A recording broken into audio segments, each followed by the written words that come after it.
Hindi cinema की दिग्गज अभिनेत्री मौसमी चटर्जी अपने ज़माने की खूबसूरत एक्ट्रेसेस में से एक रही हैं। उन्होंने अपने दमदार अभिनय के बल पर इंडस्ट्री को कई सुपरहिट फिल्में दी हैं।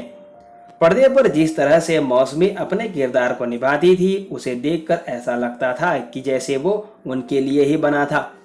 उनके अभिनय को आज भी उनके चाहने वाले याद करते हैं। मौसमी के बारे में एक बात इंडस्ट्री में प्रचलित है कि वो बिना ग्लिसरीन रो देती थी। मौसमी चटर्जी का जन्म 26 अप्रैल 1948 को कलकत्ता में हुआ था। मौसमी के पिता सेना में कार्यरत थे। उनके दादाजी जज रह चुके थे। मौसमी की शादी बेहद ही कम उम्र में हो गई थी। बता दें कि मौसमी जब 10वीं में पढ़ रही थी तब उनकी शादी जयंत मुखर्जी से हो गई थी। शादी के बाद मौसमी ने अपने करियर की शुरुआत की, जो उन दिनों काफ़ी बड़ी बात मानी जाती थी। मौसमी चटर्जी ने साल 1967 में बंगाली फिल्म बालिका वधू से अपने करियर की शुरुआत की थी। वहीं साल 1972 में उन्होंने अनुराग से हिंदी सिनेमा में डेब्यू किया था। इसके बाद उन्होंने कई बड़े सितारों के साथ स्क्रीन स्पेस शेयर किया।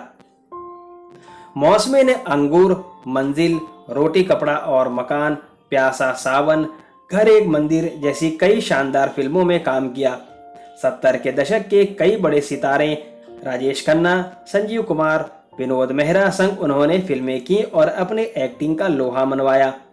मौसमी चटर्जी अपने ज़माने की सबसे ज़्यादा फीस लेने वाली एक्ट्रेसेस में शामिल थीं। मौसमी की अभिनय क्षमता का अंदाज़ा इस बात से लगाया जा सकता है कि किसी दृश्य में रोने के लिए उन्हें ग्लिसरीन की ज़रूरत नहीं पड़ती थी। इस बात का खुलासा अभिनेत्री ने खुद एक इंटरव्यू में किया था। उन्होंने बताया था कि कहानी में इतना ज़्यादा डूब जाती थी कि उन्हें ग्लिसरीन लगाने की ज़रूरत नहीं पड़ती थी। मौसमी का फिल्मी करियर जितना शानदार रहा, पर्सनल लाइफ में उन्हें उतने ही दुख उठाने पड़े। पर्सनल लाइफ में आज भी एक बड़े गम को झेल रही हैं। मौसमी की 2 बेटियां थी। बड़ी बेटी का नाम पायल और दूसरी का नाम मेघा है। पायल अब इस दुनिया में नहीं है। पायल काफ़ी वक्त तक एक गंभीर बीमारी से जूझ रही थी और बाद में उनका निधन हो गया। बेटी की मौत के गम से मौसमी आज भी उभर नहीं पाई हैं। माँ बाप का लगाव अपने बच्चों से कितना होता है, ये कहने की या समझाने की ज़रूरत नहीं।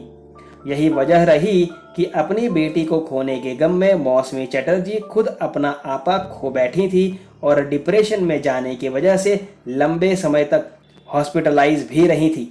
हाल फिलहाल उनकी तबीयत स्थिर है, लेकिन कुछ खो देने का गम उनके चेहरे पर साफ नजर आता है। आपके लिए बॉलीवुड की बातें।